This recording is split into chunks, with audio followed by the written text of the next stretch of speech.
श्री गणेशाय नमः। अथ श्री पितृस्तोत्रम्। जाबालिरुवाच गुरुन् वद महाभाग वेदव्यास जगद्गुरु गुरूणान्तारतम्यं च कस्मात् किं फलमुच्यते। व्यास उवाच माता पिता गुरुः श्रेयान् ज्येष्ठभ्राता पितामह श्वशुरो मातुलश्चैव तथा मातामहः स्मृतः। पितुर्ज्येष्ठः कनिष्ठस्य भ्राता ज्येष्ठा निजस्वसा पितुः स्वसा जनन्याश्च स्वसा गुरुजना स्मृता। पत्न्यः पितामहादीनां तथैव गुरवः स्मृता।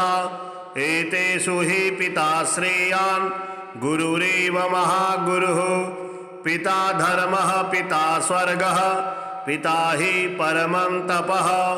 पितरि प्रीतिमापन्ने प्रीयन्ते सर्वदेवता। पिता यस्य क्वचिद्दृष्टो न तस्य कस्यचित् गतिः। जपोदानं तपो होमः स्नानं तीर्थक्रिया विधिः। वृथैव तस्य सर्वाणि कर्माण्यानानि कानचित्। करोति सर्वदेवेषां पितरं चानुताप्ययः। अनुतापः पितुस्तीव्रं विषं दहति यं सुतं। जपादिविफलं तत्र दग्धसुप्तबीजवत्। पित्रार्थे पुण्यकर्माणि कुर्यात् सर्वाणि सत्सुतः। तेनाननुमतोऽप्येवं कुर्वन्नेवावसीदते। यन्नातु पितरं यस्तु कियत्पुण्यं चकारयेत् स तत्पुण्यफलं कोटि गुणमाप्नोति संशयम्। शृणु वक्षे पितुः स्तोत्रं विष्णवे ब्रह्मणोदितं। नाभिपद्मोद्भवो येन तुष्टाव पितरं शतं। ब्रह्मोवाच ॐ नमः पित्रे जन्मदात्रे सर्वदेवमयाय च सुखदाय प्रसन्नाय सुप्रीताय महात्मने सर्वयज्ञस्वरूपाय स्वर्गाय परमेष्ठिने सर्वतीर्थावलोकाय करुणासागराय च नमः। सदा सुतोषाय शिवरूपाय ते नमः। सदापराधशमने सुखाय सुखदाय च दुर्लभं मानुषमिदं येन लब्धं मया वपुः। संभावनीयं धर्मार्थे तस्मै पित्रे नमो नमः। तीर्थस्नानतपोहोम जपादि यस्य दर्शनं महागुरु स गुरवे तस्मै पित्रे नमो नमः। यस्य प्रणामस्तवनात् कोटिशः पितृतर्पणम् अश्वमेधशतैस्तुल्यं तस्मै पित्रे नमो नमः। इदं स्तोत्रं पितुः पुण्यं यः पठेत् प्रयतो नरः। प्रत्यहं प्रातरुत्थाय पितृश्राद्धदिनेऽपि च स्वजन्मदिवसे साक्षात् पितुरग्रे स्थितोऽपि वा न तस्य दुर्लभं किञ्चित् सर्वज्ञातादिवाञ्छितं। नानापकर्म कृत्वापि यः स्तौति पितरं सुतः सध्रुवं प्रविधायैव प्रायश्चित्तं सुखी भवेत्। पितुः प्रीतिकरो नित्यं सर्वकर्माण्यथार्हति। श्रीविष्णुस्तोत्रम्। अर्जुन उवाच किं नु नाम सहस्राणि जपते च पुनः पुनः। यानि नामानि दिव्यानि तानि चाचक्ष केशव।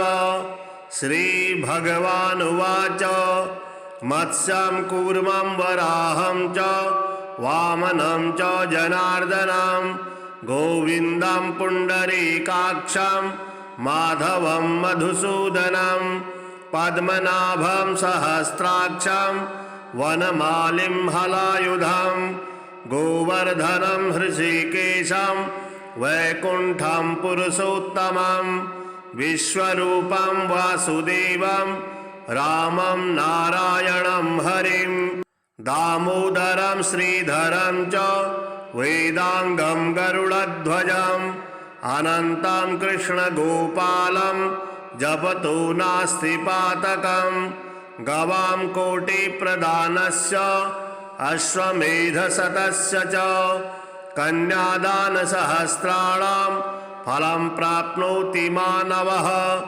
अमायां वा पौर्णमास्याम् एकादश्यां तथैव च सन्ध्याकाले स्मरे नित्यं प्रातः काले तथैव च मध्याह्ने च जपन् नित्यं सर्वपापैः प्रमुच्यते। जाबालिरुवाच गुरुन् वद महाभाग वेदव्यास जगद्गुरु गुरूणां तारतम्यं च कस्मात् किं फलमुच्यते।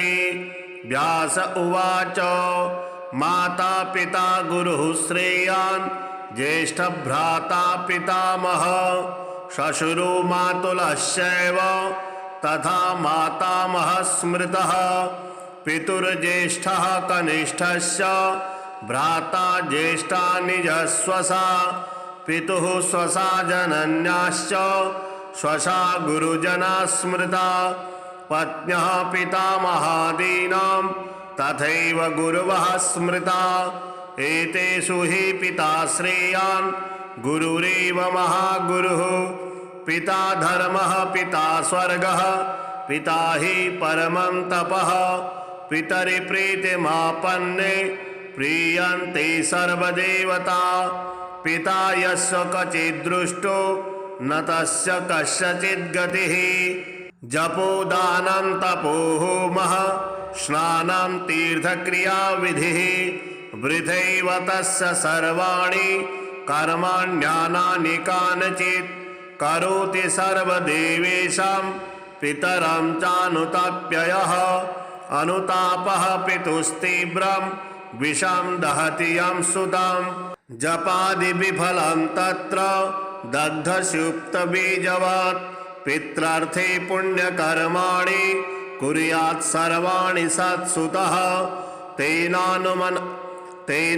तेनानुमतोऽप्येवं कुर्वन्नेवावसीदते यन्नातु पितरं यस्तु कियत्पुण्यं चकारयेत् स तत्पुण्यफलं कोटि गुणमाप्नोति संशयम् शृणु वक्षे पितुः स्तोत्रं विष्णवे ब्रह्मणोदितं नाभिपद्मोद्भवो येन तुष्टाव पितरं शतं ब्रह्मोवाच ॐ नमः पित्रे जन्मदात्रे सर्वदेवमयाय च सुखदाय प्रसन्नाय सुप्रीताय महात्मने सर्वयज्ञस्वरूपाय स्वर्गाय परमेष्ठिने सर्वतीर्थावलोकाय करुणासागराय च नमः सदासुतोषाय शिवरूपाय ते नमः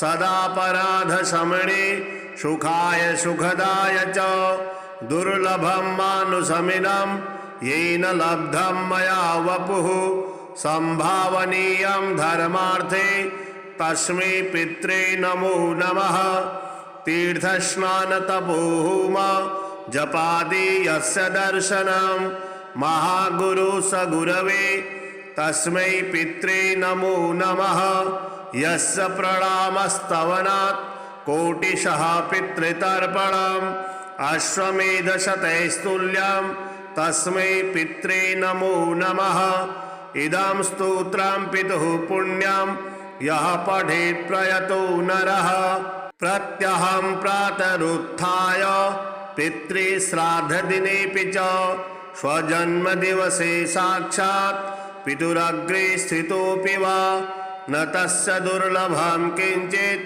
सर्वज्ञातादिवाञ्छितं नानापकर्म कृत्वापि यः स्तौति पितरं सुतः सध्रुवं प्रविधायैव प्रायश्चित्तं सुखी भवेत्।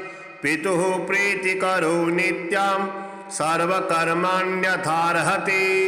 श्रीविष्णुस्तोत्रम्। अर्जुन उवाच किं नु नाम सहस्राणि जपते च पुनः पुनः यानि नामानि दिव्यानि तानि चाचक्ष केशव।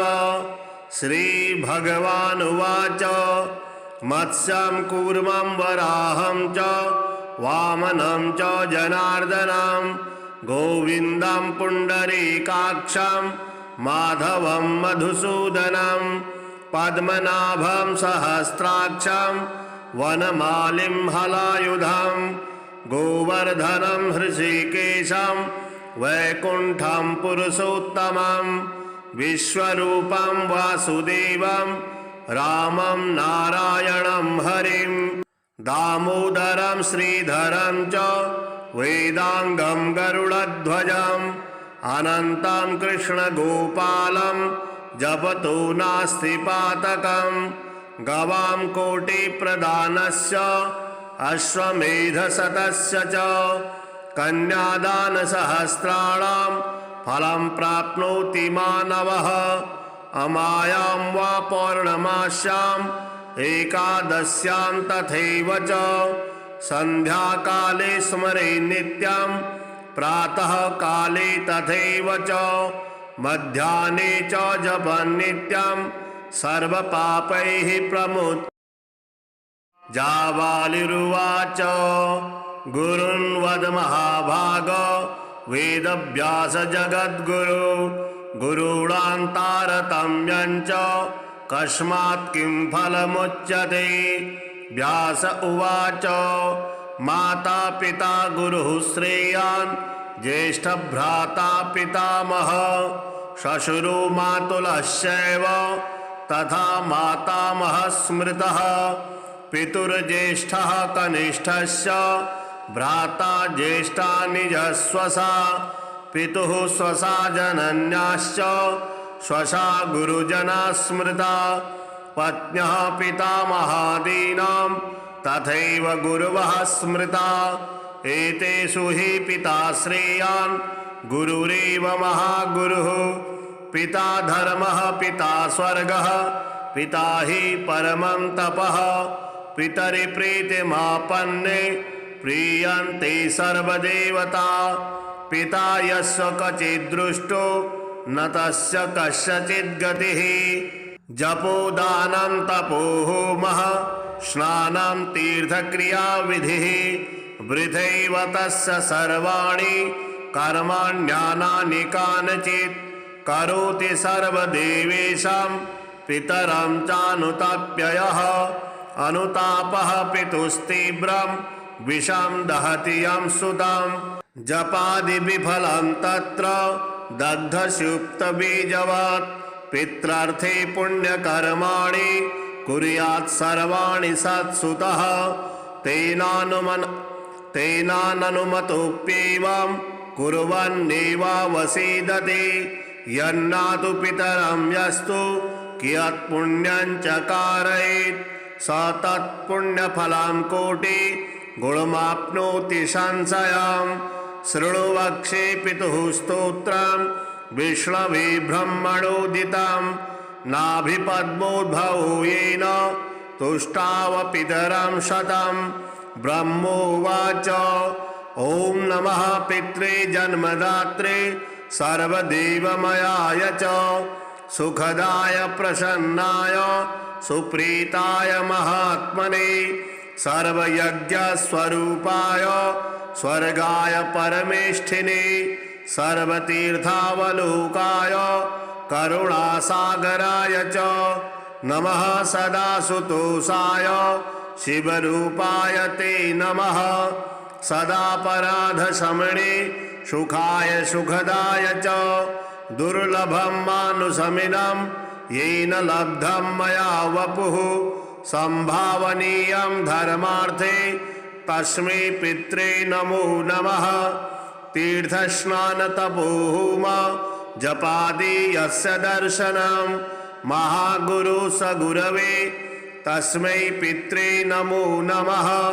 यस्य प्रणामस्तवनात् कोटिशः पितृतर्पणम् अश्वमेधशतैस्तुल्यं तस्मै पित्रे नमो नमः। इदं स्तोत्रं पितुः पुण्यं यः पठेत् प्रयतो नरः। प्रत्यहं प्रातरुत्थाय पितृश्राद्धदिनेऽपि च स्वजन्मदिवसे साक्षात् पितुरग्रे स्थितोऽपि वा न तस्य दुर्लभं किञ्चित् सर्वज्ञातादिवाञ्छितं नानापकर्म कृत्वापि यः स्तौति पितरं सुतः सध्रुवं प्रविधायैव प्रायश्चित्तं सुखी भवेत्। पितुः प्रीतिकरो नित्यं सर्वकर्माण्यथार्हति।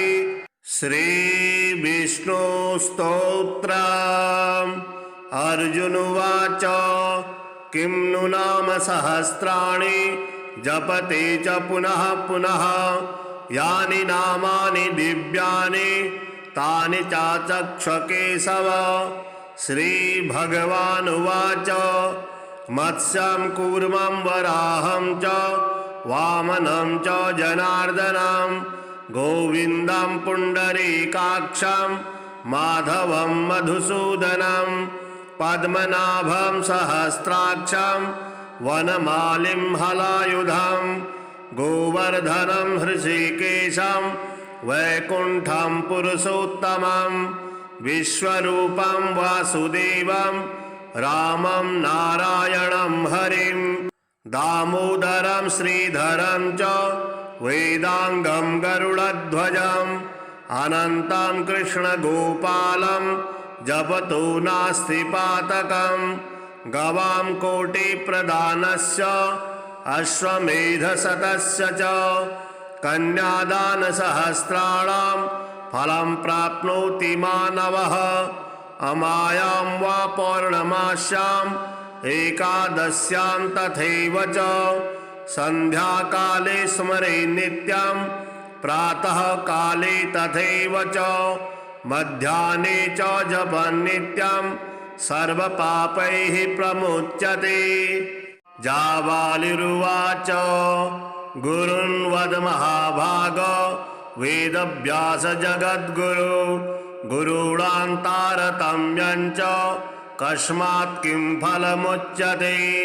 व्यास उवाच माता पिता गुरुः श्रेयान् ज्येष्ठभ्राता पितामहः श्वशुरो मातुलश्चैव तथा मातामहः स्मृतः पितुर्ज्येष्ठः कनिष्ठश्च भ्राता ज्येष्ठा निजस्वसा पितुः स्वसा जनन्याश्च स्वसा गुरुजना स्मृता पत्न्यः पितामहादीनां तथैव गुरवः स्मृता एतेषु हि पिता श्रेयान् गुरुरेव महागुरुः पिता धर्मः पिता स्वर्गः पिता हि परमं तपः पितरि प्रीतिमापन्ने प्रीयन्ते सर्वदेवता पिता यस्य क्वचिद्दृष्टो न तस्य कस्यचित् गतिः जपोदानं तपो होमः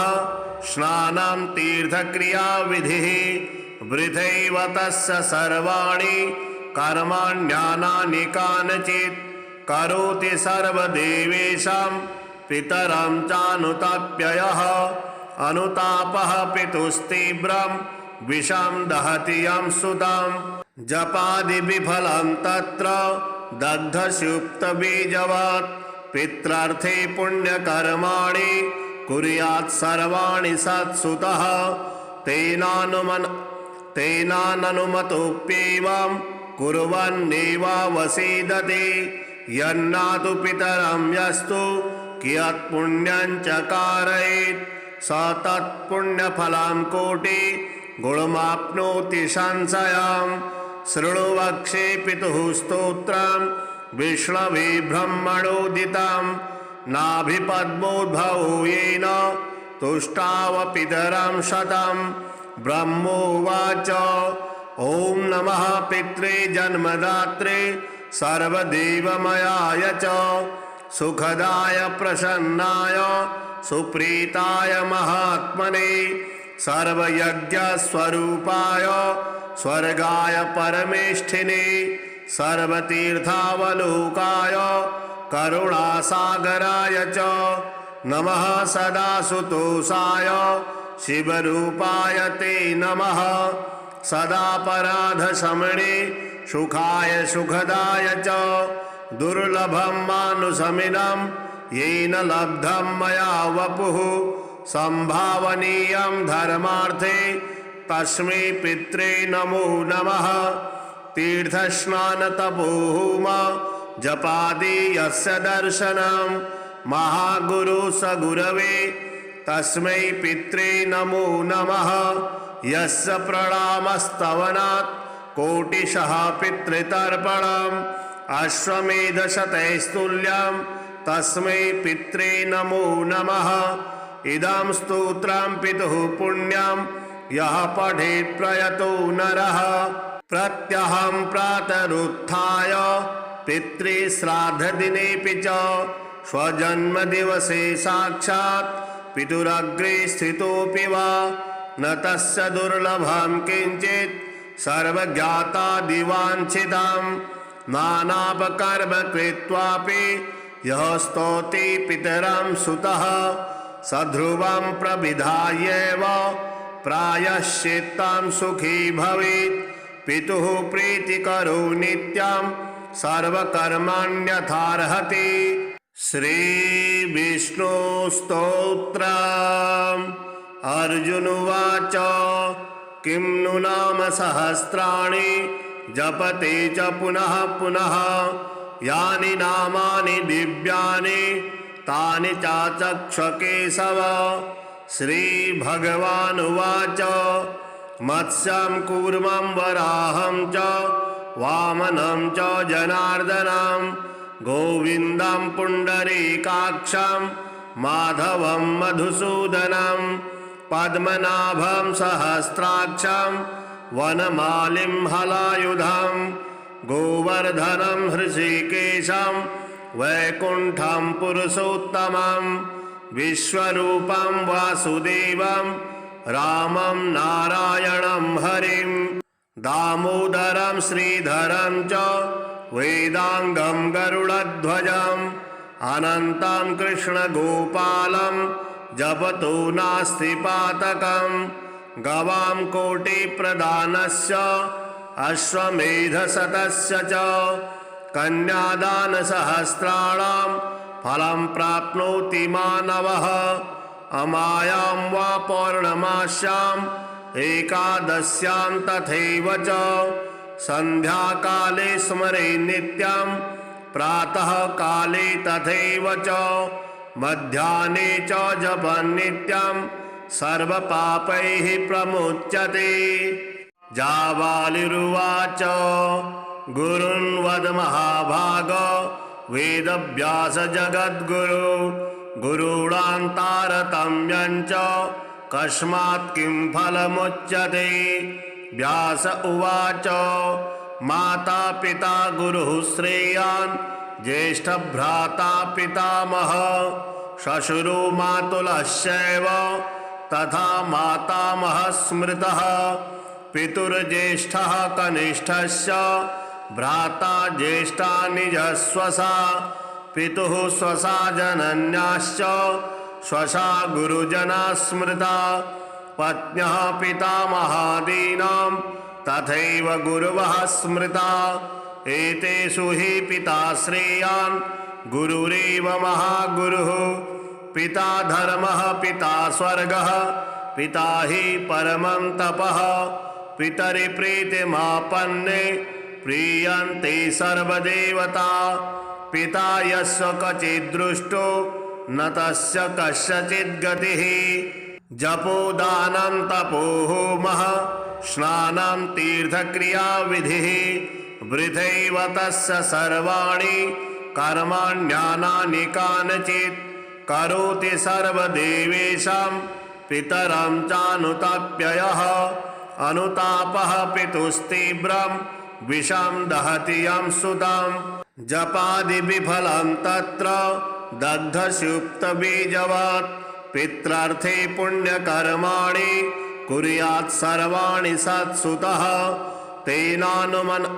तेनानुमतोऽप्येवं कुर्वन्नेवावसीदते यन्नातु पितरं यस्तु कियत्पुण्यं चकारयेत् स तत्पुण्यफलं कोटि गुणमाप्नोति संशयं शृणु वक्षे पितुः स्तोत्रं विष्णवे ब्रह्मणोदितं नाभिपद्मोद्भवो येन तुष्टाव पितरं शतं ब्रह्मोवाच ॐ नमः पित्रे जन्मदात्रे सर्वदेवमयाय च सुखदाय प्रसन्नाय सुप्रीताय महात्मने सर्वयज्ञस्वरूपाय स्वर्गाय परमेष्ठिने सर्वतीर्थावलोकाय करुणासागराय च नमः सदा सुतोषाय शिवरूपाय ते नमः सदापराधशमने सुखाय सुखदाय च दुर्लभं मानुषमिदं येन लब्धं मया वपुः संभावनीयं धर्मार्थे तस्मै पित्रे नमो नमः तीर्थस्नानतपोहोम जपादि यस्य दर्शनं महागुरु स गुरवे तस्मै पित्रे नमो नमः यस्य प्रणामस्तवनात् कोटिशः पितृतर्पणम् अश्वमेधशतैस्तुल्यं तस्मै पित्रे नमो नमः इदं स्तोत्रं पितुः पुण्यं यः पठेत् प्रयतो नरः प्रत्यहं प्रातरुत्थाय पितृश्राद्धदिनेऽपि च स्वजन्मदिवसे साक्षात् पितुरग्रे स्थितोऽपि वा न तस्य दुर्लभं किञ्चित् सर्वज्ञातादिवाञ्छितं नानापकर्म कृत्वापि यः स्तौति पितरं सुतः सध्रुवं प्रविधायैव प्रायश्चित्तं सुखी भवेत् पितुः प्रीतिकरो नित्यं सर्वकर्माण्यथार्हति श्रीविष्णुस्तोत्रम् अर्जुनुवाच किं नु नाम सहस्राणि जपते च पुनः पुनः यानि नामानि दिव्यानि तानि चाचक्ष केशव श्रीभगवानुवाच मत्स्यं कूर्मं वराहं च वामनं च जनार्दनं गोविन्दं पुण्डरीकाक्षं माधवं मधुसूदनं पद्मनाभं सहस्राक्षं वनमालिं हलायुधं गोवर्धनं हृषीकेशं वैकुण्ठं पुरुषोत्तमं विश्वरूपं वासुदेवं रामं नारायणं हरिं दामोदरं श्रीधरं च वेदांगं गरुडध्वजम् अनन्तं कृष्णगोपालं जपतो नास्ति पातकं गवां कोटिप्रदानस्य अश्वमेधशतस्य च कन्यादानसहस्राणां फलं प्राप्नोति मानवः अमायां वा पौर्णमास्याम् एकादश्यां तथैव च सन्ध्याकाले स्मरे नित्यं प्रातः काले तथैव च मध्याह्ने च जपन् नित्यं सर्वपापैः प्रमुच्यते। जाबालिरुवाच गुरुन् वद महाभाग वेदव्यास जगद्गुरु गुरूणां तारतम्यं च कस्मात् किं फलमुच्यते।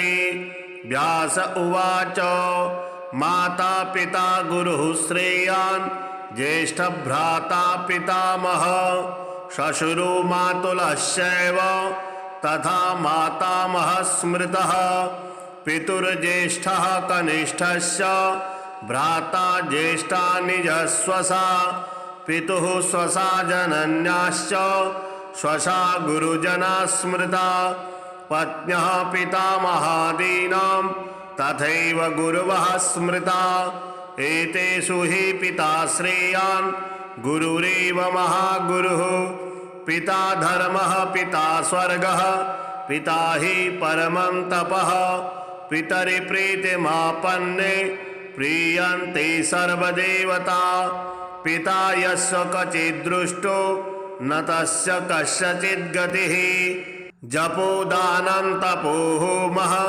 स्नानं तीर्थक्रियाविधिः वृथैव तस्य सर्वाणि कर्माण्यानानि कानचित् करोति सर्वदेवेषां पितरं चानुताप्ययः अनुतापः पितुस्तीव्रं विषं दहति यं सुतं जपादिविफलं तत्र दग्धसुप्तबीजवत् पित्रार्थे पुण्यकर्माणि कुर्यात् सर्वाणि सत्सुतः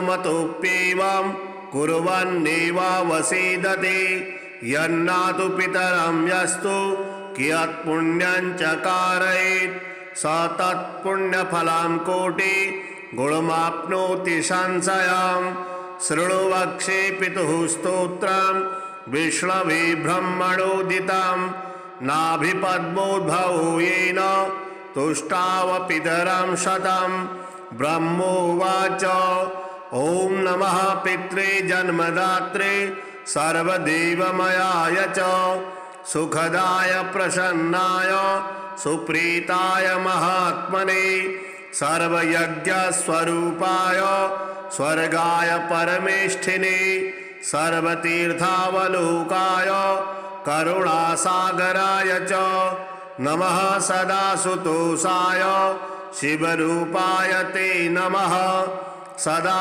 पराधशमने सुखाय सुखदाय च दुर्लभं मानुषमिनं येन लब्धं मया वपुः संभावनीयं धर्मार्थे तस्मै पित्रे नमो नमः तीर्थस्नानतपोहोम जपादि यस्य दर्शनं महागुरु स गुरवे तस्मै पित्रे नमो नमः यस्य प्रणामस्तवनात् कोटिशः पितृतर्पणम् अश्वमेधशतैस्तुल्यं तस्मै पित्रे नमो नमः इदं स्तोत्रं पितुः पुण्यं यः पठेत् प्रयतो नरः प्रत्यहं प्रातरुत्थाय पितृश्राद्धदिनेऽपि च स्वजन्मदिवसे साक्षात् पितुरग्रे स्थितोऽपि वा न तस्य दुर्लभं किञ्चित् सर्वज्ञातादिवाञ्छितं नानापकर्म कृत्वापि यः स्तौति पितरं सुतः सध्रुवं प्रविधायैव प्रायश्चित्तं सुखी भवेत् पितुः प्रीतिकरो नित्यं सर्वकर्माण्यथार्हति श्रीविष्णुस्तोत्रम् अर्जुन उवाच किं नु नाम सहस्राणि जपते च पुनः पुनः यानि नामानि दिव्यानि तानि चाचक्ष केशव श्रीभगवानुवाच मत्स्यं कूर्मं वराहं च वामनं च जनार्दनं गोविन्दं पुण्डरीकाक्षं माधवं मधुसूदनं पद्मनाभं सहस्राक्षं वनमालिं हलायुधं गोवर्धनं हृषीकेशं वैकुण्ठं पुरुषोत्तमं विश्वरूपं वासुदेवं रामं नारायणं हरिं दामोदरं श्रीधरं च वेदांगं गरुडध्वजम् अनन्तं कृष्णगोपालं जपतो नास्ति पातकम् गवां कोटिप्रदानस्य अश्वमेधशतस्य च कन्यादानसहस्राणां फलं प्राप्नोति मानवः अमायां वा पौर्णमास्याम् एकादश्यां तथैव च सन्ध्याकाले स्मरे नित्यं प्रातः काले तथैव च मध्याह्ने च जपन् नित्यं सर्वपापैः प्रमुच्यते। जाबालिरुवाच गुरुन् वद महाभाग वेदव्यास जगद्गुरु गुरूणां तारतम्यं च कस्मात् किं फलमुच्यते। व्यास उवाच माता पिता गुरुः श्रेयान् ज्येष्ठभ्राता पितामहः श्वशुरो मातुलश्चैव तथा मातामहः स्मृतः। पितुर्ज्येष्ठः कनिष्ठस्य भ्राता ज्येष्ठा निजस्वसा पितुः स्वसा जनन्याश्च स्वसा गुरुजना स्मृता। पत्न्यः पितामहादीनां तथैव गुरवः स्मृता। एतेषु हि पिता श्रेयान् गुरुरेव महागुरुः। पिता धर्मः पिता स्वर्गः पिता हि परमं तपः। पितरि प्रीतिमापन्ने प्रीयन्ते सर्वदेवता। पिता यस्य क्वचिद्दृष्टो न तस्य कस्यचित् गतिः। जपोदानं तपो होमः स्नानं तीर्थक्रियाविधिः वृथैव तस्य सर्वाणि कर्माण्यानानि कानिचित्। करोति सर्वदेवेषां पितरं चानुताप्ययः। अनुतापः पितुस्तीव्रं विषं दहति यं सुतं। जपादिविफलं तत्र दग्धसुप्तबीजवत्। पित्रार्थे पुण्यकर्माणि कुर्यात् सर्वाणि सत्सुतः। तेनाननुमतोऽप्येवं कुर्वन्नेवावसीदति। यन्नातु पितरं यस्तु कियत्पुण्यं चकारयेत् स तत्पुण्यफलं कोटि गुणमाप्नोति संशयम्। शृणु वक्षे पितुः स्तोत्रं विष्णवे ब्रह्मणोदितं। नाभिपद्मोद्भवो येन तुष्टाव पितरं शतं। ब्रह्मोवाच ॐ नमः पित्रे जन्मदात्रे सर्वदेवमयाय च सुखदाय प्रसन्नाय सुप्रीताय महात्मने सर्वयज्ञस्वरूपाय स्वर्गाय परमेष्ठिने सर्वतीर्थावलोकाय करुणासागराय च नमः। सदा सुतोषाय शिवरूपाय ते नमः। सदापराधशमने सुखाय सुखदाय च दुर्लभं मानुषमिनं येन लब्धं मया वपुः। संभावनीयं धर्मार्थे तस्मै पित्रे नमो नमः। तीर्थस्नानतपोहोम जपादि यस्य दर्शनं महागुरु स गुरवे तस्मै पित्रे नमो नमः। यस्य प्रणामस्तवनात् कोटिशः पितृतर्पणम् अश्वमेधशतैस्तुल्यं तस्मै पित्रे नमो नमः। इदं स्तोत्रं पितुः पुण्यं यः पठेत् प्रयतो नरः। प्रत्यहं प्रातरुत्थाय पितृश्राद्धदिनेऽपि च स्वजन्मदिवसे साक्षात् पितुरग्रे स्थितोऽपि वा न तस्य दुर्लभं किञ्चित् सर्वज्ञातादिवाञ्छितं। नानापकर्म कृत्वापि यः स्तौति पितरं सुतः सध्रुवं प्रविधायैव प्रायश्चित्तं सुखी भवेत्। पितुः प्रीतिकरो नित्यं सर्वकर्माण्यथार्हति। श्रीविष्णुस्तोत्रम्। अर्जुन उवाच किं नु नाम सहस्राणि जपते च पुनः पुनः यानि नामानि दिव्यानि तानि चाचक्ष केशव।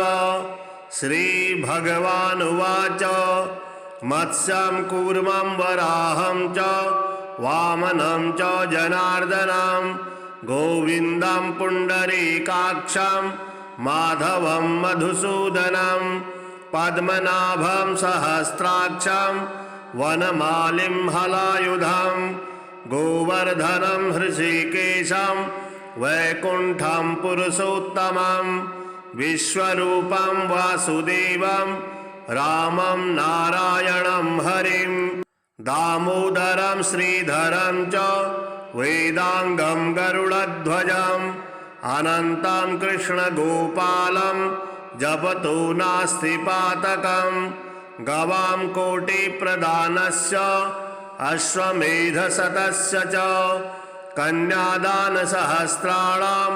फलं प्राप्नोति मानवः अमायां वा पौर्णमास्याम् एकादश्यां तथैव च सन्ध्याकाले स्मरे नित्यं प्रातः काले तथैव च मध्याह्ने च जपन् नित्यं सर्वपापैः प्रमुच्यते।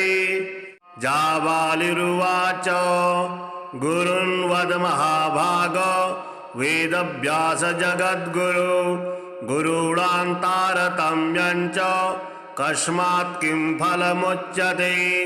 व्यास उवाच माता पिता गुरुः श्रेयान् ज्येष्ठभ्राता पितामहः श्वशुरो मातुलश्चैव तथा मातामहः स्मृतः पितुर्ज्येष्ठः कनिष्ठस्य भ्राता ज्येष्ठा निजस्वसा पितुः स्वसा जनन्याश्च स्वसा गुरुजना स्मृता पत्न्यः पितामहादीनां तथैव गुरवः स्मृता एतेषु हि पिता श्रेयान् गुरुरेव महागुरुः पिता धर्मः पिता स्वर्गः पिता हि परमं तपः पितरि प्रीतिमापन्ने प्रीयन्ते सर्वदेवता पिता यस्य क्वचिद्दृष्टो न तस्य कस्यचित् गतिः जपोदानं तपो होमः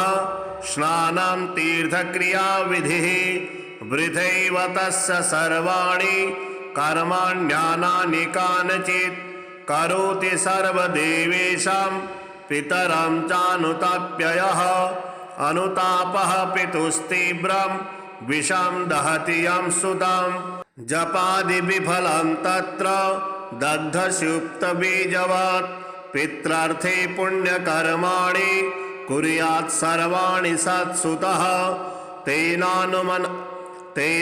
तेनानुमतोऽप्येवं कुर्वन्नेवावसीदते यन्नातु पितरं यस्तु कियत्पुण्यं चकारयेत् स तत्पुण्यफलं कोटि गुणमाप्नोति संशयम् शृणु वक्षे पितुः स्तोत्रं विष्णवे ब्रह्मणोदितं नाभिपद्मोद्भवो येन तुष्टाव पितरं शतं ब्रह्मोवाच ॐ नमः पित्रे जन्मदात्रे सर्वदेवमयाय च सुखदाय प्रसन्नाय सुप्रीताय महात्मने सर्वयज्ञस्वरूपाय स्वर्गाय परमेष्ठिने सर्वतीर्थावलोकाय करुणासागराय च नमः सदासुतोषाय शिवरूपाय ते नमः सदापराधशमने सुखाय सुखदाय च दुर्लभं मानुषमिदं येन लब्धं मया वपुः संभावनीयं धर्मार्थे तस्मै पित्रे नमो नमः तीर्थस्नानतपोहोम जपादि यस्य दर्शनं महागुरु स गुरवे तस्मै पित्रे नमो नमः यस्य प्रणामस्तवनात् कोटिशः पितृतर्पणम् अश्वमेधशतैस्तुल्यं तस्मै पित्रे नमो नमः इदं स्तोत्रं पितुः पुण्यं यः पठेत् प्रयतो नरः प्रत्यहं प्रातरुत्थाय पितृश्राद्धदिनेऽपि च स्वजन्मदिवसे साक्षात् पितुरग्रे स्थितोऽपि वा न तस्य दुर्लभं किञ्चित्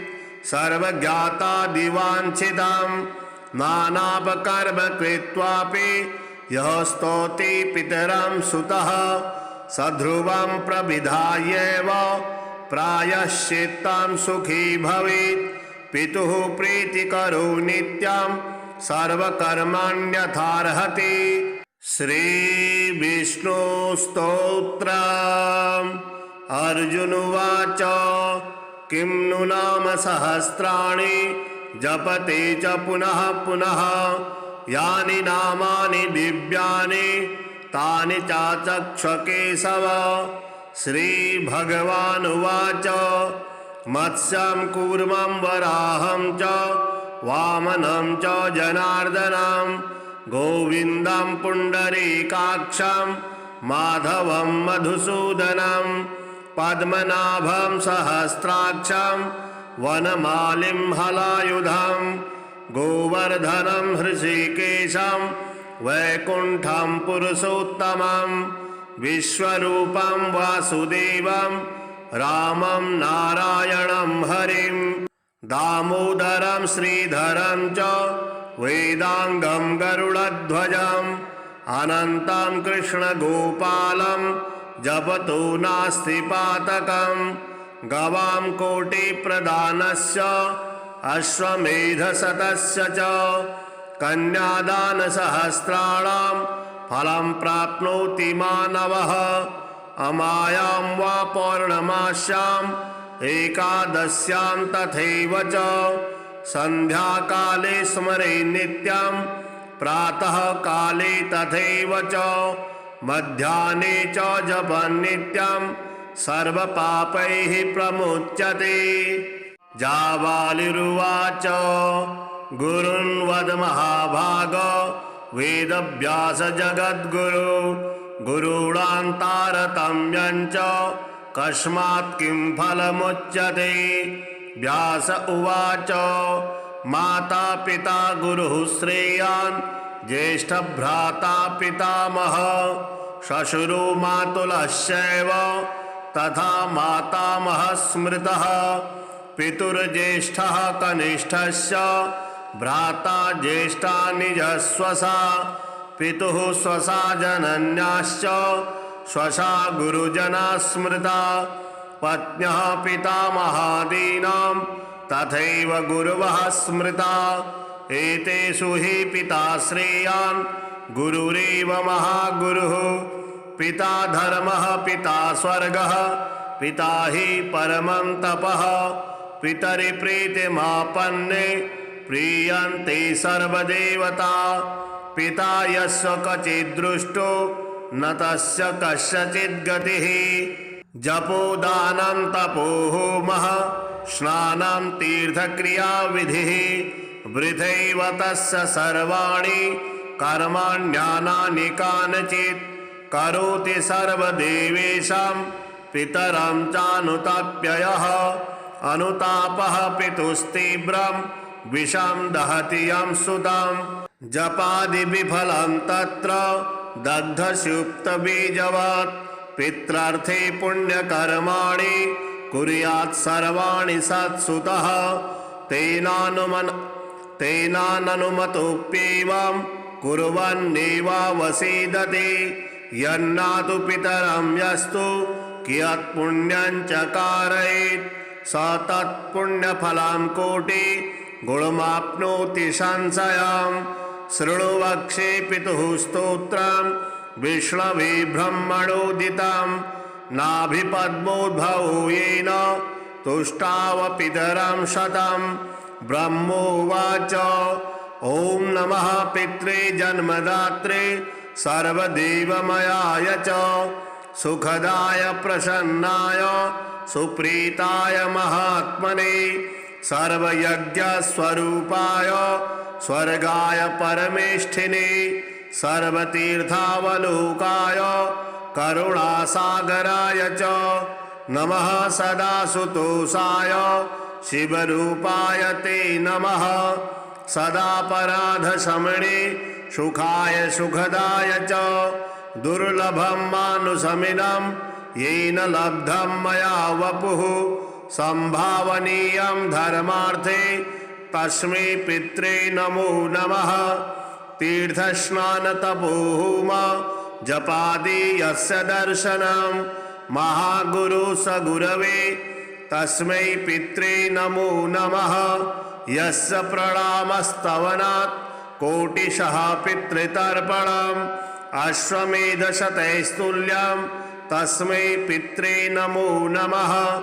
इदं स्तोत्रं पितुः पुण्यं यः पठेत् प्रयतो नरः।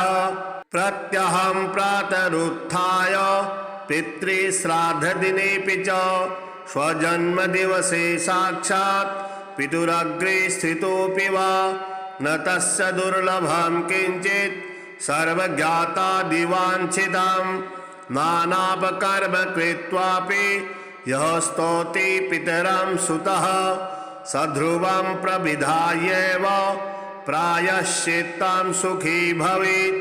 पितुः प्रीतिकरो नित्यं सर्वकर्माण्यथार्हति। श्रीविष्णुस्तोत्रम्। अर्जुन उवाच किं नु नाम सहस्राणि जपते च पुनः पुनः यानि नामानि दिव्यानि तानि चाचक्ष केशव। श्रीभगवानुवाच मत्स्यं कूर्मं वराहं च वामनं च जनार्दनं गोविन्दं पुण्डरीकाक्षं माधवं मधुसूदनं पद्मनाभं सहस्राक्षं वनमालिं हलायुधं गोवर्धनं हृषीकेशं वैकुण्ठं पुरुषोत्तमं विश्वरूपं वासुदेवं रामं नारायणं हरिं दामोदरं श्रीधरं च वेदांगं गरुडध्वजम् अनन्तं कृष्णगोपालं जपतो नास्ति पातकम् गवां कोटिप्रदानस्य अश्वमेधशतस्य च कन्यादानसहस्राणां फलं प्राप्नोति मानवः। अमायां वा पौर्णमास्याम् एकादश्यां तथैव च सन्ध्याकाले स्मरे नित्यं प्रातः काले तथैव च मध्याह्ने च जपन् नित्यं सर्वपापैः प्रमुच्यते। जाबालिरुवाच गुरुन् वद महाभाग वेदव्यास जगद्गुरु गुरूणां तारतम्यं च कस्मात् किं फलमुच्यते।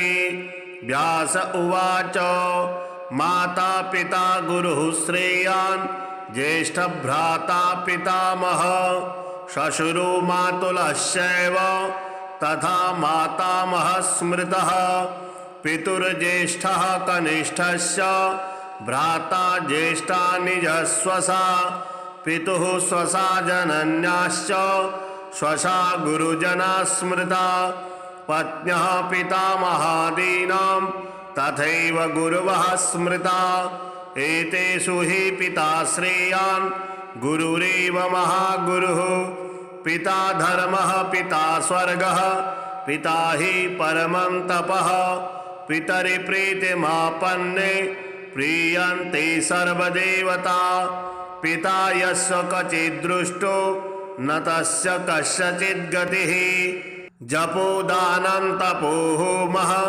स्नानं तीर्थक्रियाविधिः वृथैव तस्य सर्वाणि कर्माण्यानानि कानचित् करोति सर्वदेवेषां पितरं चानुताप्ययः अनुतापः पितुस्तीव्रं विषं दहति यं सुतं जपादिविफलं तत्र दग्धसुप्तबीजवत् पित्रार्थे पुण्यकर्माणि कुर्यात् सर्वाणि सत्सुतः तेनानुमतोऽप्येवं कुर्वन्नेवावसीदति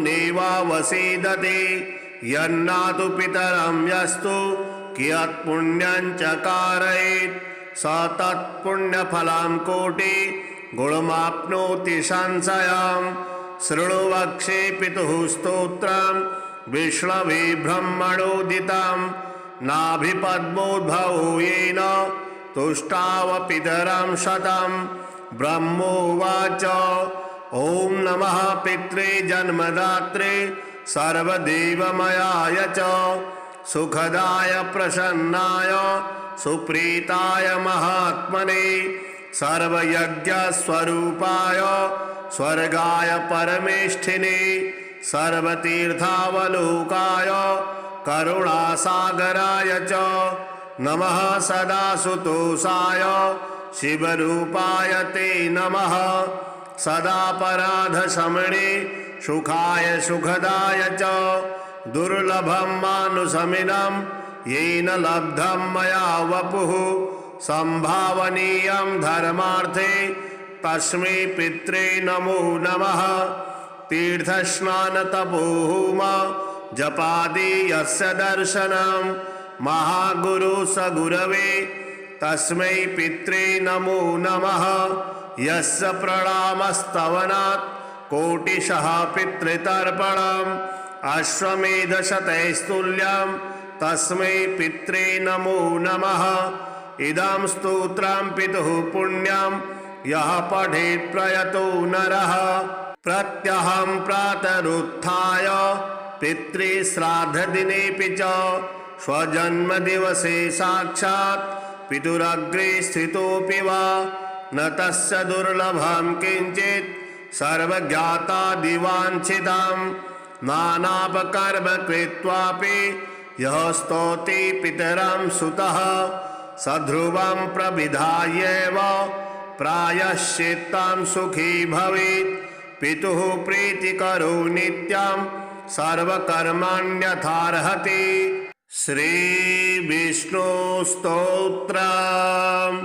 अर्जुन उवाच किं नु नाम सहस्राणि जपते च पुनः पुनः यानि नामानि दिव्यानि तानि चाचक्ष केशव श्रीभगवानुवाच मत्स्यं कूर्मं वराहं च वामनं च जनार्दनं गोविन्दं पुण्डरीकाक्षं माधवं मधुसूदनं पद्मनाभं सहस्राक्षं वनमालिं हलायुधं गोवर्धनं हृषीकेशं वैकुण्ठं पुरुषोत्तमं विश्वरूपं वासुदेवं रामं नारायणं हरिं दामोदरं श्रीधरं च वेदांगं गरुडध्वजम् अनन्तं कृष्णगोपालं जपतो नास्ति पातकं गवां कोटिप्रदानस्य अश्वमेधशतस्य च कन्यादानसहस्राणां फलं प्राप्नोति मानवः अमायां वा पौर्णमास्याम् एकादश्यां तथैव च सन्ध्याकाले स्मरे नित्यं प्रातः काले तथैव च मध्याह्ने च जपन् नित्यं सर्वपापैः प्रमुच्यते।